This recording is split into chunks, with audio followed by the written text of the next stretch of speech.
डर के मारे सब अपने अपने बिलों में घुस गए हैं, पर मैं कालू कौवा हूँ। मेरी आंखें अंधेरे में भी देख सकती हैं। मेरी चाल इतनी तेज है कि कोई भेड़िया मुझे पकड़ नहीं सकता। भेड़िया क्या बिगाड़ लेगा मेरा। वो उड़कर बाहर निकलता है। बारिश की बूंदें उसके पंख भिगो देती हैं, पर कालू को नहीं पता था कि उसका उड़ना इस तूफान में उसे सीधा मौत के मुंह में ले जा रहा है। पेड़ों के पीछे झाड़ियों में एक जोड़ी चमकती आंखें उसका पीछा कर रही थीं, भूखे भेड़िए की आंखें। अरे वाह, जब सब छिप रहे हैं, ये काला परिंदा मेरे लिए ऊपर से आया शिकार है। कौन है वहाँ? कौन है वहाँ? भेड़िया कालू कौवा की तरफ झपटता है। अरे बचाओ बचाओ, मैं तो बस उड़ ही रहा था। किसी तरह कालू फड़फड़ाते हुए एक पेड़ की ऊंचाई पर चढ़ जाता है। ये क्या हो गया मेरे साथ? मैं तो खुद को सबसे चालाक समझता था, पर आज समझ में आया अकड़ और चालाकी में फर्क होता है। भेड़िए के हमले से जान बचाकर जब कालू पेड़ की ऊंचाई पर कांप रहा था तो उसके पंख भीग चुके थे और दिल डर से थरथरा रहा था। उसे समझ नहीं आ रहा था कि अब क्या करे, लेकिन उसी वक्त एक आवाज आई, नन्ही लेकिन हिम्मत से भरी। कालू भैया, ऊपर मत रुको, वो भेड़िया नीचे ही है। अगर तुम चाहो तो मेरी सुरंग में आ जाओ, मैंने बारिश से बचने के लिए रास्ता बनाया है। कालू, तुम ठीक तो हो? मैं आ रही हूँ। तुम्हारे पंख भीग चुके हैं, तुम उड़ नहीं सकते, लेकिन मैं तुम्हें लेकर चलूंगी, बस भरोसा रखो।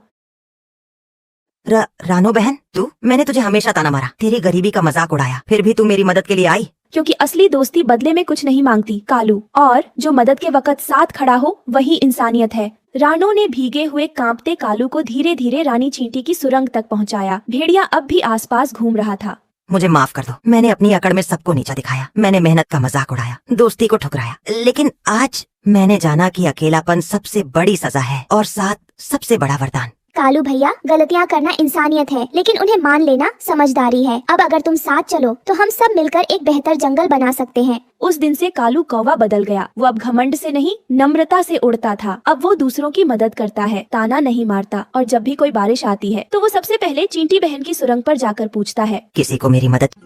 ये कहानी रानो चिड़िया और उसके पति टुन्नू चिड़े की है, जो घने जंगल में रहते थे, जहाँ पेड़, झाड़ियाँ और नदियाँ थीं। जंगल में हर तरह के जानवर और पक्षी रहते थे, लेकिन रानो और टुन्नू की जिंदगी मुश्किल भरी थी। दोनों गरीब थे, उनके पास रहने के लिए कोई घर नहीं था। वे खुले आसमान के नीचे रहते और बरसात के दिनों में तो हालत और भी खराब हो जाती थी। बरसात के मौसम में जब आसमान में काले बादल छा जाते और बूंद बूंद बारिश होने लगती, रानो और टुन्नू के लिए एक एक दिन काटना मुश्किल हो जाता। रानो एक छोटी सी चिड़िया थी, उसका दिल बड़ा था। वो हमेशा अपने पति के साथ कंधे से कंधा मिलाकर खड़ी रहती, लेकिन कई बार वो चुपचाप आंसू बहाती। टुन्नू उसे दिलासा देता, लेकिन उसकी भी आंखों में दुख साफ झलकता था।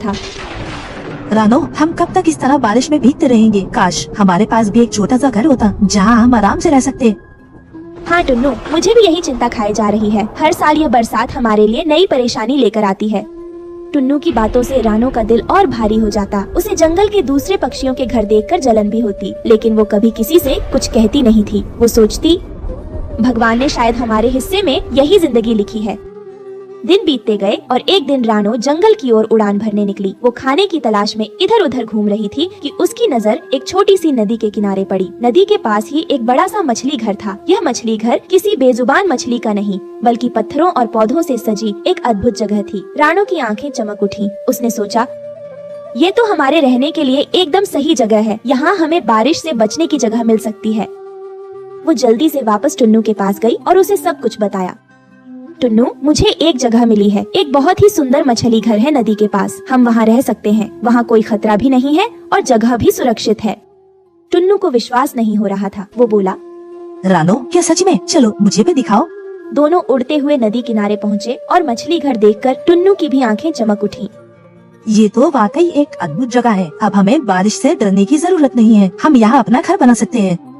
दोनों ने खुशी खुशी मछली घर के अंदर एक कोना चुना और वहाँ अपना छोटा सा घर बनाने लगे। दिन रात मेहनत करते, पेड़ पौधों से छोटे छोटे तिनके लाकर घोंसला बनाते। आखिरकार कुछ ही दिनों में उनका प्यारा सा घर तैयार हो गया। दोनों ने चैन की सांस ली, लेकिन जैसे ही उनकी जिंदगी में खुशियाँ लौटने लगी, एक नई मुसीबत उनकी राह में खड़ी हो गई। जंगल में एक चालाक और क्रूर कौवा था, जिसका नाम था कालू। कालू को सभी जंगलवासी जानते थे। वो हमेशा दूसरे पक्षियों को परेशान करता, उनके घोंसलों से अंडे चुरा लेता और उन्हें डरा धमकाकर अपनी बात मनवाता। जब कालू को पता चला कि रानो और टुन्नू ने नदी किनारे मछली घर में अपना घर बनाया है, तो उसकी ईर्ष्या और लालच जाग उठा।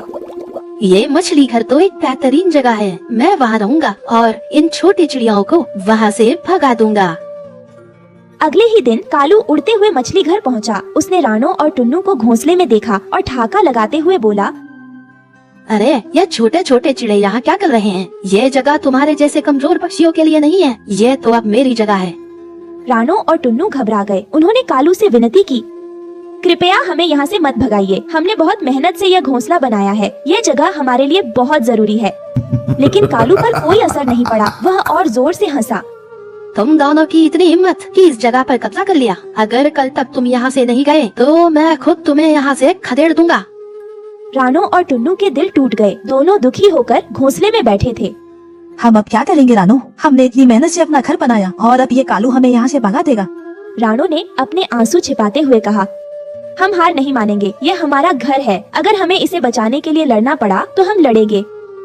लेकिन अंदर ही अंदर रानो जानती थी कि वे कालू जैसे ताकतवर कौवे से नहीं जीत सकते। कालू बड़ा, चालाक और शक्तिशाली था, जबकि वे छोटे और कमजोर थे। रात भर दोनों सो नहीं सके। उन्हें डर था कि अगली सुबह कालू आकर उनके घर को नष्ट कर देगा। सुबह होते ही कालू फिर से आ धमका। उसने घोंसले के पास बैठकर धमकी भरे स्वर में कहा, तुम लोग अब तक यहाँ हो। मैंने कहा था ना, ये जगह मेरी है। अब मैं तुम्हारा घोंसला तोड़कर तुम्हें यहाँ से भगाऊंगा। कालू ने घोंसले पर झपट्टा मारा। रानो और टुन्नू ने बचने की कोशिश की, लेकिन वह बहुत तेज था। उसने उनके घोंसले को अपने पंजों से खरोंचते हुए तोड़ना शुरू कर दिया। रानो की आंखों में आंसू भर आए। मत तोड़ो हमारा घर कालू, हमने बहुत मेहनत की है। लेकिन कालू ने उनकी एक न सुनी और घोंसला पूरी तरह से तोड़ दिया। टुन्नू ने हिम्मत दिखाने की कोशिश की, लेकिन वह कालू से लड़ने में असमर्थ था। आखिरकार दोनों ने हार मान ली और घोंसले के टूटे हिस्से को देखकर रोने लगे। कालू ने घमंड से कहा, देखा, ये जगह अब मेरी है। तुम दोनों जैसे कमजोर पक्षियों की यहाँ कोई जगह नहीं। अब जाओ, यहाँ से दूर हो जाओ। रानो और टुन्नू की दुनिया उजड़ चुकी थी। वे टूटे हुए दिल और बेजान आँखों के साथ वहाँ से उड़ गए। रानो, हमने सब कुछ खो दिया। अब हम कहाँ जाएंगे? मुझे नहीं पता टुन्नू, शायद हमारे नसीब में यही था। हमें कहीं और जाकर फिर से नया घर बनाना होगा।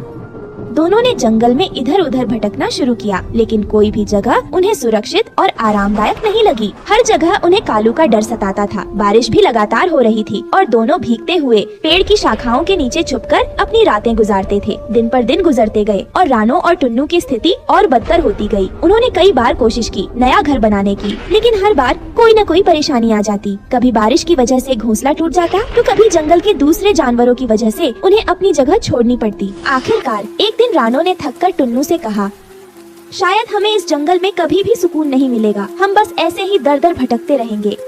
शायद तुम सही कह रही हो रानो। हम चाहे कितनी भी कोशिश कर ले, हमारी जिंदगी में खुशियाँ नहीं आ पाएंगी। और इस तरह रानो और टुन्नू ने अपनी किस्मत को कबूल कर लिया। वे अब भी जंगल में थे, बिना घर के, बारिश में भीगते हुए और कालू की धमकियों से डरते हुए। उनकी कहानी एक ऐसी कहानी बन गई जिसे जंगल के दूसरे पक्षी और जानवर कभी कभी याद करते थे, लेकिन वो कभी भी खत्म नहीं हुई। उनका संघर्ष जारी रहा और उनका सपना, एक घर का सपना, अधूरा रह गया।